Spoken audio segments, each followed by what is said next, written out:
Hello, everyone. Welcome to this session.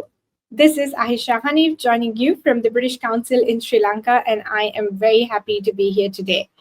I am the senior teacher for adult courses here in Sri Lanka. So I work with adult learners in different contexts, which includes general English, business English, and exam preparation. So today, my presentation, as you can see, will be about helping learners to self-monitor their progress. So I will share some insights from a communities of practice project that we carried out in Sri Lanka. So without further ado, let me tell you what's in this session for you. So I will be like I mentioned, I will be sharing findings from a communities of practice initiative on progress monitoring. So I will discuss some of the challenges learners face in tracking progress and why we actually chose this as the topic for our communities of practice. I will also then show you how portfolios can support reflection, growth, and metacognitive development. And finally, I will end this presentation by providing some practical guidance for integrating portfolios into courses. So let's start off. And I'd like to start off by outlining the context and the challenges. So like I said, this was trialed with some adult learners in Sri Lanka in two different contexts, general English and exam preparation. And I tried it with an exam preparation class. So I did it with a colleague. So in Sri Lanka, how our adult courses at the British Council work is that it has a very flexible course structure, which means learners book lessons and classes based on their availability. So you wouldn't necessarily have the same learners throughout. So it's not a fixed class, a fixed teacher, a fixed group of learners. You will have learners. You might have some learners coming to you repeatedly, but then you will have like you will have some new faces in every session. So, like I said, there is no fixed teacher, which means it's great because there is variety, but at the same time, it leads to a lack of consistent progress tracking. Because, for instance, I might have a learner that I'm seeing for the first time, although it might be his 10th lesson. So we do this survey. We do surveys very often with learner surveys and focus groups to get feedback, to improve our courses and products, and to ensure that everything is running smoothly. And one thing that we found out was that learners felt unsure about their progress because we don't do formal tests at the end of a course or anything as such. It's ongoing formative assessment in our classes. And in an IELTS context, with exam classes, we don't really do like any speaking assessments or anything as such as well. It's purely just exam preparation.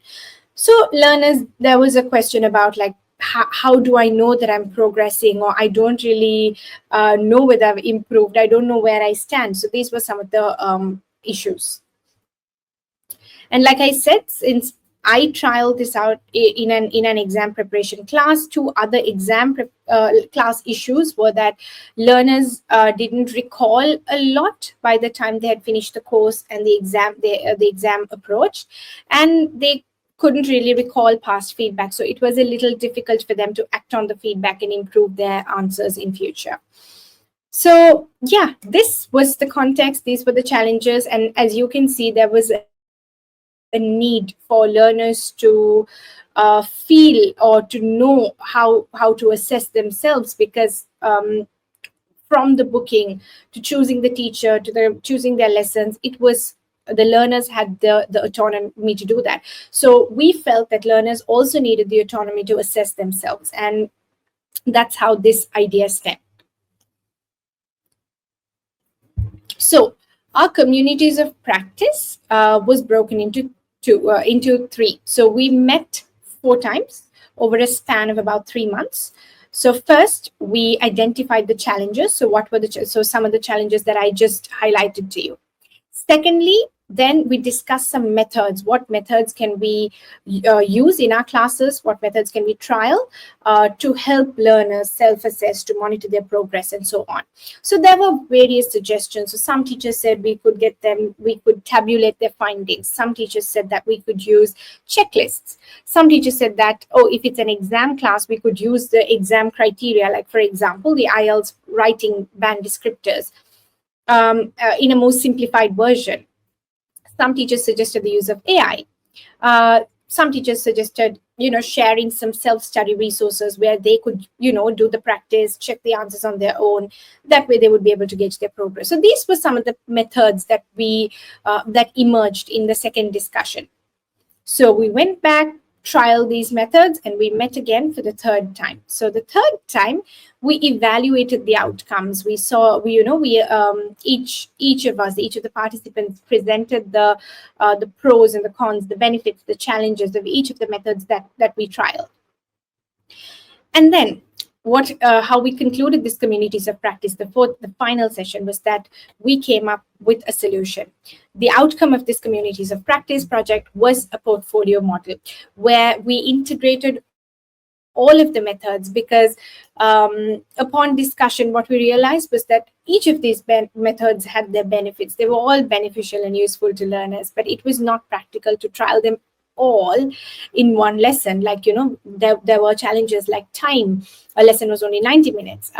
So several challenges, like, again, learners not being independent because they're so used to, the traditional education, the schooling system where teachers would just spoon feed, give them the answers, mark it for them, and they were also, we were working with adult learners, so they really did not have a lot of time to do a lot of self-studying outside. So taking all of this into consideration, we thought, okay, maybe portfolios where we give learners a space to compile their learning, which would also allow them to, see their growth over time, would be the best solution. So here are some snapshots of this portfolio that I use, but I will take you through the actual portfolio. This is just an example from a learner, from what a learner did. So as you can see, there is a summary of everything that they learned and wanted to remember, so they could choose. There's space for reflection, which we hadn't got to at this stage. There was some resources for self-study that we shared. Here, there were also some band descriptors, which was simplified. So as you can see, like I said, we integrated all of the methods into this portfolio.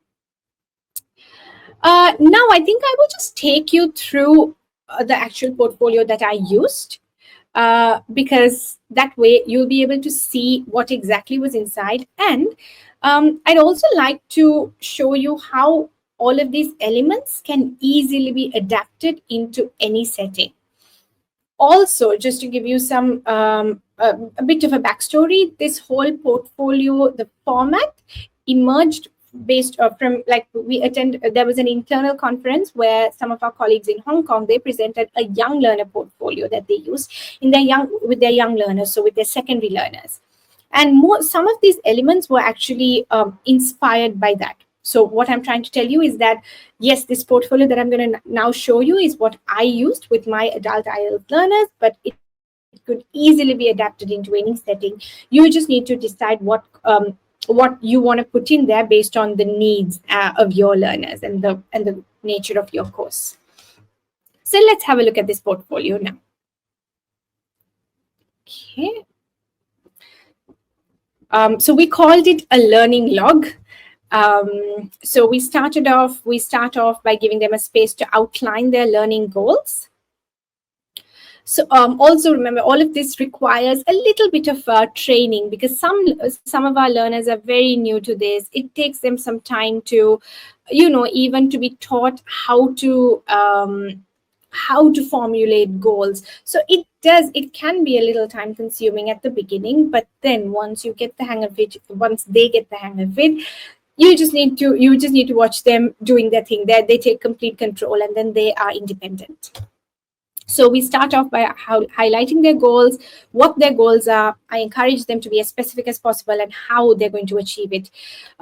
like I said, it's important because sometimes it's about, oh, I just want to improve my English, or I just want to score a band 8.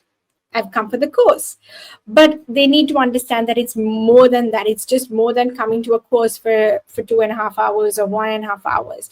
They need to do some work beyond that. And I think formulating goals allows them to understand that. And we also had this to assess their progress. So we would come like midway, okay, let's go back to your goals. Where are you right now? So midway, some of them had already met some of their goals. Most of them say they were on track. And some of them, it was interesting because they're like, oh, wait, I had this also. I think I need to practice a bit more listening. What can I do? So when we did this mid-course sort of self-assessment where we went back to these goals, I think it was useful for them to remind themselves of what their initial goals were. There was also another section for self-study resources. So because this was an IELTS preparation course, I think it was useful to share some resources. Like I said, this in that young learner portfolio that we saw and we were inspired by, it was tips for self-study, and there were some tips that were given. So again, you could put in what works for your learners. And then we had the vocabulary log or the vocabulary list. I think this is very useful. This is something that you need to initially start off by reminding them, oh, that's a new word. Why don't you add it to your vocabulary list? And as the course progresses, as they get used to this, you see the moment they come across a new word, they would just do it on their own. So that's one other section. Moving on. This is the interesting bit where they have the lesson summary and tasks to complete. So each lesson, they would make a note of like the most important things. So for example, sometimes I taught them acronyms like how to structure your paragraphs, use the PEEL structure. They would just put it there. And then, anything that they need to work on. So for example, every lesson they did some writing or some practice task. So they would get feedback on it. It could be in the form of peer feedback, teacher feedback, or even self-assessment. And they write it down there. So the following week, when they do more practice, I ask them to focus on these. Those would be their action points. And sometimes I would assign some homework or self-study tasks for them. They would make a note of it. And honestly, I was impressed because I've been teaching adult learners for a while. And this really, I wouldn't say 100%, but it really did improve the rate in which they completed their homework. So they would do this every lesson. And what's important is that, yes, we have this lovely table, but it's important as a teacher to give them that time as well. So every lesson, 10 minutes before the lesson, 10 minutes after, I give them time to update their portfolios, share what they learned the previous week, update the absentees. So this happened. This was ongoing. And as the teacher, it was not my duty, was not just to give them the portfolio and expect them to finish it, but also create the opportunities for them to do so in class. This was end of course reflection. So giving them some time to reflect at the end of the course. What did they learn? Anything that they want to remember. So that's, again, we give them complete freedom to reflect on their progress and how they felt about like whether they've actually learned. I started off by just knowing this, but by now I can write a timed essay, 250-word essay in 40 minutes, and I feel that's an achievement. Anything that they are happy about, that they still think they still need to work on, that goes there. Apart from that, I included some checklists since, again, like I was working in an IELTS context. So every time they did a task 1 in class, I'd ask them to go, use the checklist even before peer assessment or even before submitting it to me for marking. And the course was designed in a way where the last class, the final lesson, was a practice test or a mock test. So this was another thing that came up when we had the discussion during the communities of practice sessions, where you give them a simplified assessment grid. So I used level A, B, C. I did not use band scores because we as a policy don't give them band scores. But again, I think it also helped because they were not just focused on the score, but more on the feedback. So they would go back assess each other's answers, and circle which level they think their partners were at. And then I just double checked it to see, okay, I agree, I think you're at a level B, but I think, oh wait, I think you were being too humble, I think you could give yourself a level, you could place yourself at a level A, and so on. So these were the elements of this portfolio. So like I said, everything that we discussed were compiled, and I think this is easily adaptable.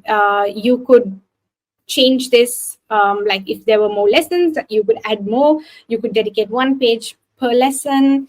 If there's anything else that you have to add, like for example can do statements, that would work really well as well. So as you can see, the portfolio is a great way to allow learners to have all of their learning in one place. So let me just share what I felt. I think this was, of course, like I said, there were challenges like timing. Initially, it took a lot of learner training. Learners were not very used to it. I saw learners not using it at all. Some of the portfolios were income to be effective. And I think that's because there was improved learner autonomy. Like I said, towards the end of the course, they had complete control of the portfolio.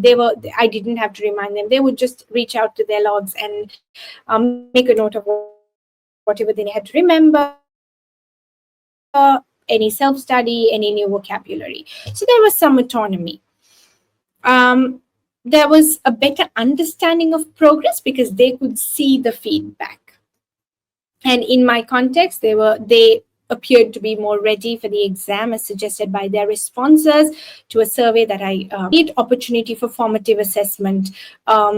And I think it's important, formative assessment is important in any class, not just an exam preparation class. So it was because, like Barry O'Sullivan, in his comprehensive learning system suggested, these are all integrated. So summative assessment is not